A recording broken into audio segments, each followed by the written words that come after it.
खबर यूपी के झांसी शहर से है, जहां भारतीय जनता पार्टी के बबीना विधायक राजीव सिंह पारीछा ने अपनी ही सरकार की क्षेत्राधिकारी सदर पर तमाम गंभीर आरोप लगाते हुए मोर्चा खोल दिया। एक मामले के सिलसिले में थाने पहुंचे बबीना विधायक ने सीओ सदर के खिलाफ धरना शुरू कर दिया। इसकी सूचना मिलते ही पुलिस अफसरों में हड़कंप मच गया। आनन फानन में पुलिस अधिकारी मौके पर पहुंचे और किसी तरह से विधायक को समझा बुझाकर धरने को समाप्त करवाया। विधायक का कहना है कि पुलिस अधिकारियों ने क्षेत्राधिकारी सदर के रवैये की निष्पक्ष जांच कर कार्यवाही किए जाने का आश्वासन दिया है। दरअसल बड़ागांव थाना क्षेत्र में बीते दिनों हुई दलित वृद्ध की हत्या के मामले को बबीना विधायक राजीव सिंह पारीछा ने गंभीरता से लिया है। उन्होंने इस घटना के आरोपियों को बचाने सहित कई अन्य गंभीर आरोप सीओ सदर प्रज्ञा पाठक पर लगाते हुए बबीना विधायक ने थाने का घेराव किया और धरने पर बैठ गए। उन्होंने कहा कि सीओ सदर द्वारा पीड़ितों को लगातार धमकाकर शासन की मंशा के खिलाफ काम किया जा रहा है। सीओ पर दबंगों को संरक्षण देने का आरोप लगाते हुए विधायक ने उनके खिलाफ कार्यवाही की मांग की। सूचना मिलते ही एसपी सिटी सहित अन्य अधिकारी मौके पर पहुंचे और विधायक से बात कर निष्पक्ष कार्यवाही का आश्वासन दिया। बबीना विधायक ने कहा कि सीओ सदर द्वारा लगातार अवैध कार्य करने वालों को संरक्षण दिया जा रहा है। जब से उन्होंने सकिल का चार्ज लिया है, तभी से क्षेत्र में अपराध हो रहे हैं। विधायक ने आरोप लगाया कि कमजोर वर्ग के पीड़ित लोगों को न्याय नहीं मिल रहा है, दबंगों का साथ दिया जा रहा है। ऐसे अधिकारी को हटाकर उसके खिलाफ कार्यवाही की मांग विधायक ने की। झांसी से दीप न्यूज के लिए दीपक चंदेल की रिपोर्ट। पाठक वो अपने कर्तव्य का निर्वहन नहीं कर रही है, लगातार भाजपा के कार्यकर्ताओं का उत्पीड़न कर रही है। बबीना थाने में एक हमारा रविंद्र बागड़ी जो एससी वर्ग का कार्यकर्ता, उसको पुलिस के कुछ लोगों ने मारा।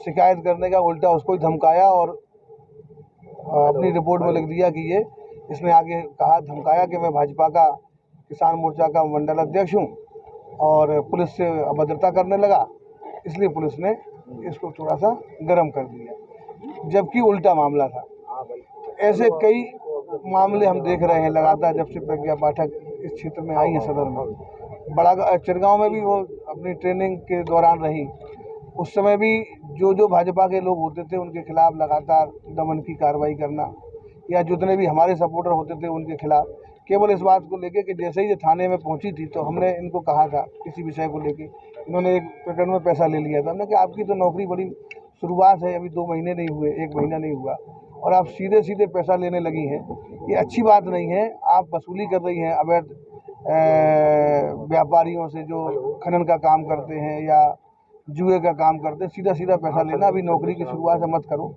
आपकी लंबी नौकरी है।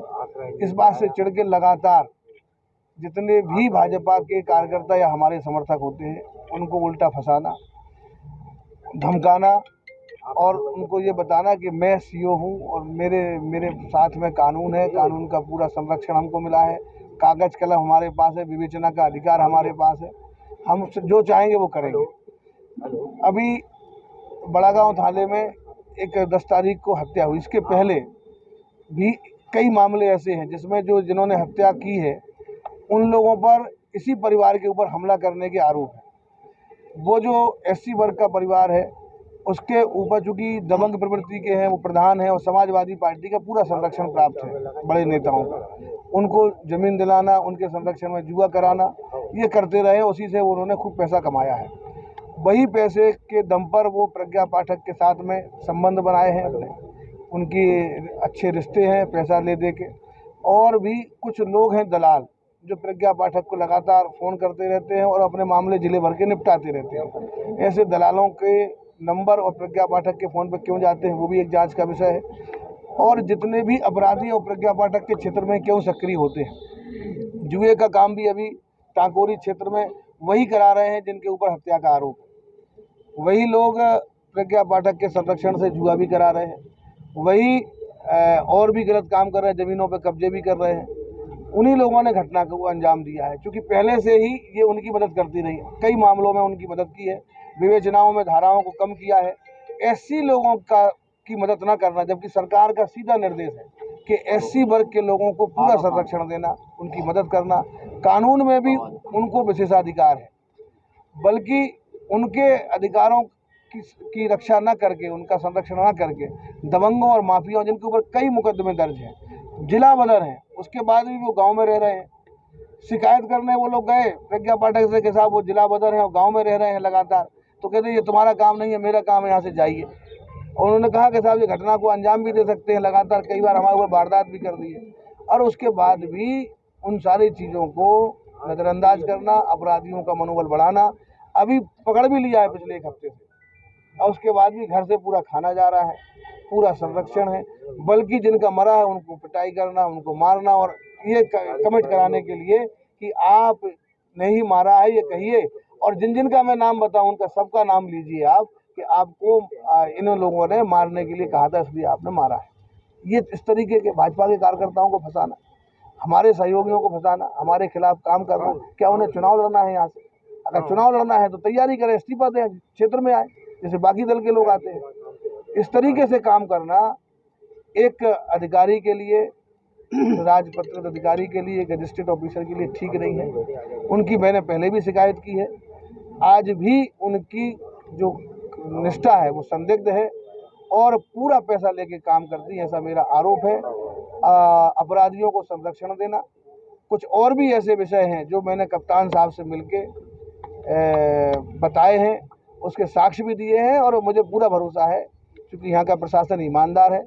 जिलाधिकारी, एसएसपी, डीआईजी, कमिश्नर ये पूरी तरीके से ईमानदार हैं और सरकार की नीतियों को ज़मीन तक उतारने में इनका विशेष सहयोग रहता है। भरपूर सहयोग के साथ में, जनता की संतुष्टि के साथ में ये काम करते हैं। कोई ऐसी घटना अभी जिले में नहीं हुई जो कहीं भी हमारी नीतियों को चुनौती देती हो, लेकिन जहाँ जहाँ पे ये रहती हैं प्रज्ञा पाठक, वहाँ ज़रूर सरकार की नीतियों के खिलाफ काम होता है। वहाँ की सरकार ये स्वयं बन जाती है और कानून भी ये स्वयं बन जाती है। मगर विधायक जी, आपका थाने में आने का काम समझ में नहीं आया। यहाँ पे कुछ लोगों को बुलाया गया था पूछताछ के लिए, तो हमारी एसपी सिटी साहब से बात हुई थी, हमने साहब वो लोगों को बुलाया है, 3 दिन से पकड़े हुए हैं, कहाँ हैं वो? बोले साहब रक्षा थाने में है।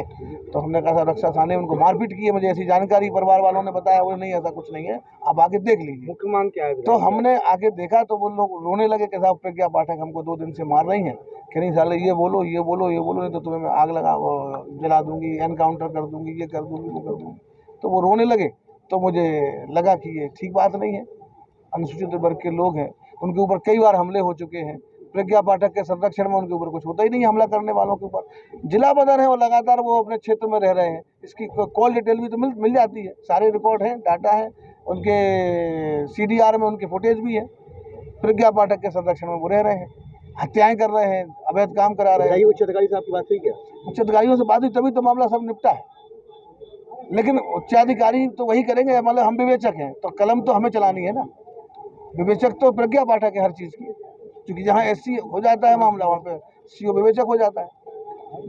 तो विवेचक CO है प्रज्ञा पाठक, और उनके ऊपर लगातार आरोप है। जब गरोटा थाने में थी तो हर ट्रक वाले से पैसा लेती थी, उसके भी साक्ष्य हमारे पास है। तो इन्होंने तो झांसी जिले को एकदम लूटने का अड्डा बना दिया है, जहाँ जहाँ ये रहती है। इन पे आरोप भी है और प्रशासन के अधिकारी भी हमारी बात से मुतमईन है कि हाँ जो हमने कहा है उसमें बहुत कुछ सच्चाई है, जो हमने उनको साक्ष्य दिए।